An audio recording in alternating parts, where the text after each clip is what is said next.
మనం భోజనం చేస్తాం కదండి. మరి ఆ భోజనం చేసినటువంటి ప్లేట్లలోనే చాలామంది కడిగేస్తారు. కడిగేయడం వల్ల అరిష్టమని పెద్దలు చెప్తారు. మరి శాస్త్రం ఏం చెప్తుంది? ఇది మనం తెలుసుకోవాల్సినటువంటి విషయం. ఇప్పుడు అది ఈజీగా అర్థమవుతుంది మనకి. ధర్మ సందేహాల్లో ఇప్పుడు మనం ఒక భోజనానికి వెళ్తాం. ఒక బఫేలో తినండి, డైనింగ్ టేబుల్ మీద తినండి, ఒక ఫంక్షన్కి వెళ్తాం. వెళ్ళిన తర్వాత ఆ ప్లేట్లో మనం కడుగుతున్నామా? ఆ ప్లేట్లు అక్కడ వదిలేస్తున్నాం కదా. వాష్ బేసిన్ అనేటటువంటిది సపరేట్గా పెట్టుకున్నాం. ఎందుకు? అక్కడ కడుక్కోమని.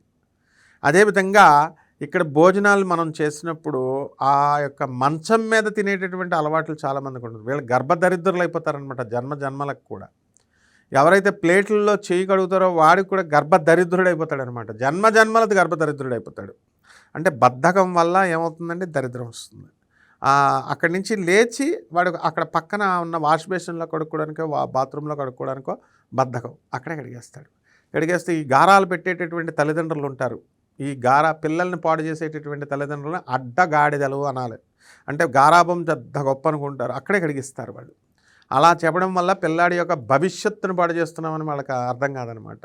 సో ఎప్పుడైతే మనకు అన్నం పెడతారో, అన్నం పరబ్రహ్మ స్వరూపం, అది ఒక ఆసనం, ఒక బాడీ. దేహో దేవాలయం అన్నాం. దేహం ఏంటిది? దేవాలయం. నా ఇష్టం వచ్చినట్టు నేను తాగుతానండి, నా ఇష్టం వచ్చినట్టు నేను సిగరెట్లు తిరుగుతానండి, నా ఇష్టం వచ్చినట్టు నేను అమ్మాయిలతో తిరుగుతానండి అంటే దేహము దేవాలయము. నీకు ఇష్టం వచ్చినట్టు చేయడానికి ఇవ్వలేదు ఈ దేహం. అడుక్కుంటే ఇచ్చాడు శ్రీ మహావిష్ణువు కృష్ణుడు. తల్లి గర్భంలో ఉండి భూత ప్రేత పిశాచాలుగా ఇప్పుడు బయట ఏలాడుతూ ఉంటారు చనిపోయినటువంటి వాళ్ళకి దేహం ఏదో ఒక దేహం, కుక్క దేహమో, నక్క దేహమో, పిల్లి దేహమో వస్తే చాలని ఎదురు చూస్తున్న వాళ్ళు లక్షల మంది ఉన్నారు.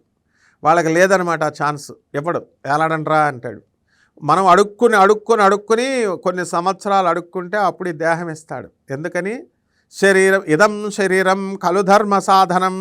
ఈ యొక్క సాధనం నీకు ఎందుకు ఇస్తున్నానంటే శరీరము ఇది వాహనం లాంటిది. ఇది దీంతో నువ్వు మంచి పనులు చేయాలి. కలు ధర్మ సాధనం, పరోపకారం. ఇదం శరీరం, ఇతరులకు మేలు చేయడానికే నేను ఈ శరీరాన్ని ఇచ్చాను. నేను అలా కాకుండా నేను స్వార్థంగా బిహేవ్ చేస్తాను, నేను విలాసాలకి నేను భోగలాలసుడైపోతాను అంటే నీ ఆయుర్దాయాన్ని కట్ చేసేస్తాడు. నెక్స్ట్ జన్మలో కట్ చేసేస్తాడు. అందువల్లనే చూడండి పాపం చాలామంది చిన్నపిల్లలు, ఇంకా భార్య పిల్లలు, వాళ్ళు ఎదగరు కూడా పిల్లలు. మరి అప్పుడు అర్ధాంతరంగా చావులు ఎందుకు ఇస్తాడు? నేను దేవుడు తెలియదా? వాళ్ళని ఎవరు పెంచుతారా?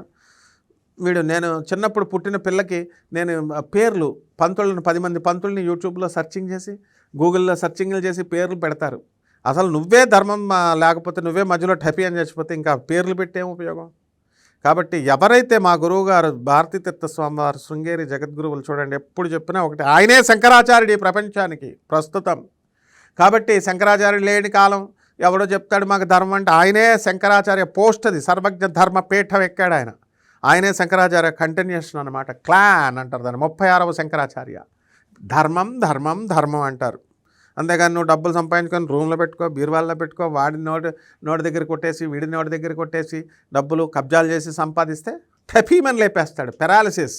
చూడండి, మానవ శరీరాన్ని ఎప్పుడు కూడా గౌతమ బుద్ధుడు, సిద్ధార్థుడు ఒక చక్రవర్తి, అందమైన భార్య పిల్లలు ఉండేవారు ఆయనకి. మరి మనకు చిన్న పోస్ట్ వస్తే చాలు అనుకుంటాం, చక్రవర్తి పోస్ట్ అయింది. అందమైన భార్య కావాలనుకుంటారు, ఆల్రెడీ ఆయనకి అందమైన భార్య. పిల్లలు లేనటువంటి వాళ్ళు పిల్లలు ఉంటే చాలు అనుకుంటారు, ఆల్రెడీ పిల్లలు ఉన్నారు. అటువంటి వాళ్ళని వదిలేసి అసలు జీవ సత్యం ఏమిట్రా బాబు తెలుసుకోవాలని సత్యాన్వేషణ కోసం వెళ్తాడు గౌతమ బుద్ధుడు. లాస్ట్కి పరోపకారం చేయాలి అని తెలుసుకున్నాడు. అలాగే స్వామి వివేకానందుల వారు క్లియర్గా చెప్పారు, service to humanity is real service to God అని. అందువలన సాక్షాత్ పరమేశ్వరుడు అవతారం వివేకానందుడు. మానవ సేవే మాధవ సేవ అని అందుకోసం ఇవ్వబడింది.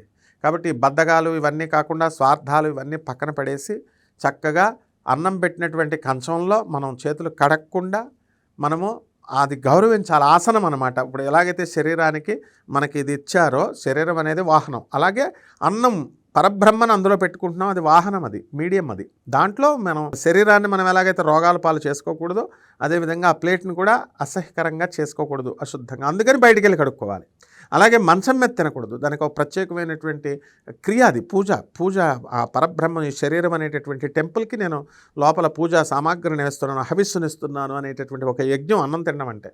అందువల్లనే ఫోన్లు చూసుకుంటూ అన్నాలు తినడం, వీడియోలు వింటూ అన్నాలు తినడం, కబుర్లు చెప్పుకుంటూ, నో, గర్భదరిద్రులు అయిపోతారు కోట్ల సంవత్సరాలు. కాబట్టి చక్కగా దైవనామస్మరణం చేస్తూ ఓం నమో భగవతే వాసుదేవాయ, ఓం నమో భగవతే వాసుదేవాయ, ఓం నమో భగవతే వాసుదేవాయ, ఓం నమో భగవతే వాసుదేవాయ. ఈ విధంగా గోవిందనామస్మరణ చేస్తూ మనసులో పైకి చెప్పలేకపోయినా భోజనం చేయాలి, ప్లేట్లో కడుక్కోకుండా బయట కడుక్కోవాలి. అప్పుడు మన కృష్ణానుగ్రహంతో మనం కుచేలుణ్ణి ఎలా అనుగ్రహించాడండి ఆయన క్లాస్మేట్ని, కుచేలుణ్ణి అపర కోటీశ్వరుడు చేశాడు. మన క్లాస్మేట్లు మనకు ఏమైనా చేస్తున్నారా? ఫోన్ చేస్తే అప్పు అడుగుతాడని చూస్తారు, ఫోన్ చేస్తే సహాయాలు చేయాలి. మనం మాత్రం మన క్లాస్మేట్స్ ధావత్రా పార్టీరా, చేయాల్సిన కృష్ణుడికి చేయండి ఫస్ట్, ఏళక్క చేయాల్సింది. శుభమస్తు.